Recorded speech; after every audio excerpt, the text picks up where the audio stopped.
खास चीज जो मैंने बहुत देर से जो ध्यान करा के, जो सर है वो सफेद, जो बाल है वे कम है और काले बाल ज्यादा हैं, तो इसका मतलब यूथ है।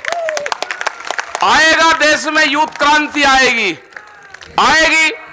जिस तरह से हरियाणा, राजस्थान और उत्तर प्रदेश और जहां जहां पे भी हम जा रहे हैं, जो युवा निकल कर आया है, यही तो क्रांति लाएगा।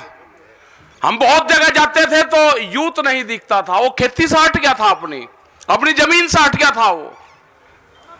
अब बेरोजगारी फैली, आपको रोजगार इसी जमीन से तलाश करना होगा। मतलब ये कौन सी व्यवस्था है कि हम अपना हल हमारे गांव में, बढ़ई हमारे गांव में, ट्रैक्टर हम खुद चलावे, बीज हमारे घर में रहता है, अपने आप हम पानी दें, हम घाटे में, बाहर की कंपनी आएगी, वो प्रॉफिट कमाएगी, वो मास्टर जी कहां है, उसकी तलाश हमको भी है। दिल्ली में बैठे 90 दिन से, उस मास्टर जी की तलाश हमको भी है। जो एग्रीकल्चर का जो मास्टर है वो कह रहे कि आमदनी होगी, आप ठेके पर दे दो जमीन। ये देश में नया व्यापार शुरू होगा पूरी दुनिया में। उन्होंने गाड़ियों का व्यापार कर लिया, ट्रैक्टरों का कर लिया, कारों का कर लिया, मोबाइल कर लिया, आईटी सेक्टर का कर लिया, कपड़ों का कर लिया, फैशन का कर लिया। उन्होंने कहा भी फिर इसका क्या करें? कह लगा जी एक व्यापार है ना, भूख। ऐसा व्यापार पकड़ लिया कि आदमी, उनके सर्वे हुए, एक साल में 700 बार लोगों को भूख लगती है एक आदमी को। और जो सोने का इस्तेमाल होता है, जो सबसे महंगी चीज है, वो 17 बार इस्तेमाल होती है। जो महिलाएं हैं, जो हमारी माताएं बहनें हैं, वो तीज त्योहार पे, कोई फंक्शन पे 17 बार इस्तेमाल करती है। और भूख 700 बार लगती है। तो उन्होंने कहा कि सोना तो करो बंद, भूख पे व्यापार करो, अनाज को करो तिजोरी में बंद, रोटी ताले के अंदर बंद करो, अनाज ताले के अंदर बंद करो। जो गरीब आदमी है हमारा, जो मजदूर है, जो रोजी रोटी कमाने के लिए शहर जाता है, उस पर हमला है। उसकी रोटी बाजार में जा रही है, और जब भी रोटी बाजार की वस्तु बन जाएगी तो भूखा आदमी क्रांति करेगा। अभी नहीं, अभी तो कीमत, आपने अगर फ्लाइट में आप गए होंगे तो टिकट सुबह के टाइम कुछ रहता है, शाम के टाइम कुछ रहता है। अगर ये पता चल गया कि हवाई जहाज में 2 टिकट हैं, 2 सीट हैं और लेने वाले 5 हैं, तो कीमत बढ़ा देते हैं। यही हाल भूख पे रोटी का हाल होगा। आपको तैयार रहना है पूरा। हमने 1 लाख ट्रैक्टर गए, दिल्ली में 3.5 लाख ट्रैक्टर गए। अगला टारगेट 40 लाख ट्रैक्टरों का है। 40 लाख ट्रैक्टर पूरे हिंदुस्तान भर से। और ये होंगे, आपने देखे होंगे, खबरें पढ़ी होंगी, पूरी दुनिया में अब किसान आंदोलन ट्रैक्टर से हो रहे हैं। वो यहां से सीख ले रहे हैं आपके यहां से। ट्रैक्टर ही किसान का टैंक है। आप कच्चे पक्के में कुछ चढ़ाओ, आप बैरियर तोड़ो, दीवार तोड़ो, तारबंद नहीं करो, इतना बढ़िया लगे, बड़े बड़े बम्पर लग रहे, फटाक जैसे तोड़ता है दीवारों को। हल, ये कहते हैं कि जी हल कैसे निकलेगा? हम तो बंजर भूमि में बीज डालते हैं, उससे हल निकालते हैं। ये तो दिल्ली की सरकार है। आप कील बो, आप कटीले तार बो, आप डबल तार उसके ऊपर लगाओ। वो इलाज है हमारे पास में जो डबल तार लगा रखे ना। ये कह रहे जी हमने कटीले तार लगा दिए। मैं कहा हमारे पास में कंबल है, 2 रजाई घेरी, वे कटीले तार थारे नीचे, हमारे पास में इलाज है। सब इलाज है इस किसान के पास में। कटीले तारों के ऊपर 2 रजाई घेर दो, तार नीचे, आदमी ऊपर।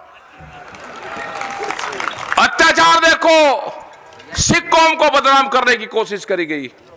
जब कोरोना काल था तो उनके आगे पुलिस के, दिल्ली पुलिस पूरी परेड निकाल ली उनके आगे। 1.5 लाख और 2-2 लाख लोगों का रोज उन्होंने खाना दिया। और अत्याचार 28 तारीख की रात को हमने कहा कि जो जवान है ये तो हमारे ही परिवार से है, आप लाठियां भी चलाओगे, हम इनको खाना भी देंगे। जब उनका खाने का इंतजाम नहीं हुआ ना, एफआईआर लिखी जा रही है, वहीं रात को एक तरफ एफआईआर लिखी जा रही और एक तरफ कह रहे जी 800 लोगों का 1500 लोगों का आप खाना दे दो। रात को 18 तारीख की, उसको 28 तारीख की रात, मतलब एक तरफ एफआईआर लिखी जा रही और एक तरफ कह रहे जी पुलिस का इंतजाम नहीं हुआ। मगर हमारे बालक हैं, इनको खाना भी मिलेगा। एक तरफ एफआईआर लिखो और एक तरफ हम इनको भोजन देंगे। इनकी लड़ाई कोई नहीं लड़ रहा। हमने 10 साल पहले प्रपोजल बना के दिए सरकार को कि क्वार्टर इनका कौन सा होगा, कितने साइज का होगा। अब 700 और 800 फीट का क्वार्टर दोगे आप इनको? इनका कोई रिश्तेदार नहीं आ सकता उसमें, इनके माँ बाप उसमें नहीं रह सकते।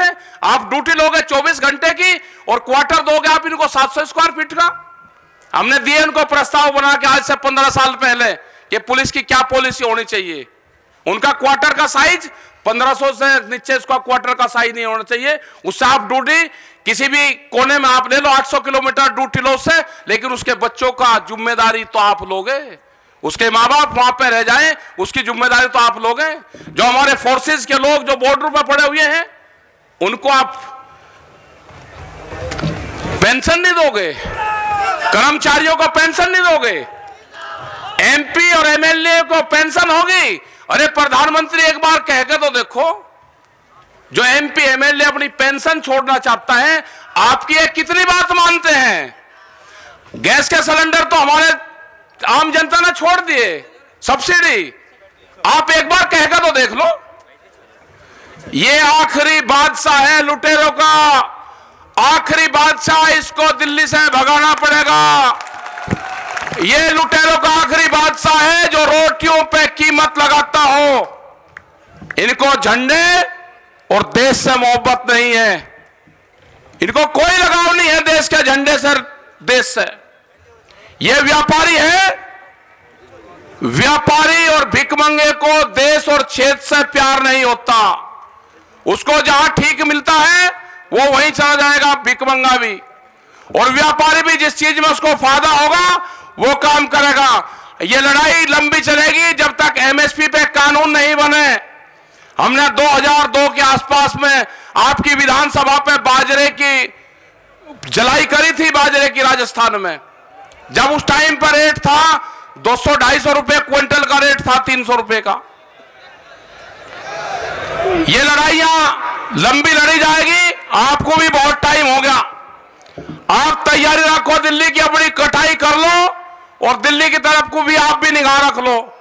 अब ट्रैक्टर से लड़ाई होगी, ट्रैक्टर से दिल्ली की तरफ को अपना सामान बांधा, रोटी ली और अपने गांव की मिट्टी जरूर लेकर आना, क्योंकि जब आप दिल्ली में लड़ाई के लिए जाओगे तो गांव आपका याद जरूर आएगा, आपका फार्म हाउस याद आएगा।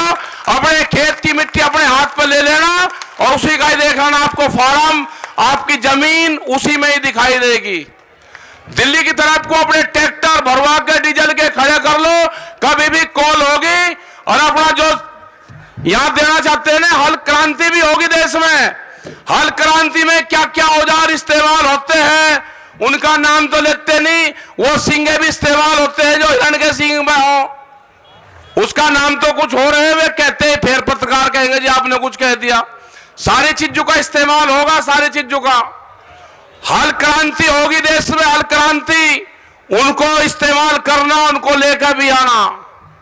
ये लड़ाई लंबी लड़ी जाएगी। आपका बहुत बहुत धन्यवाद, आप लोग इतनी देर तक यहां पर बैठे रहे। जय हिंद, जय भारत, जय राजस्थान। देखिए भैया, अभी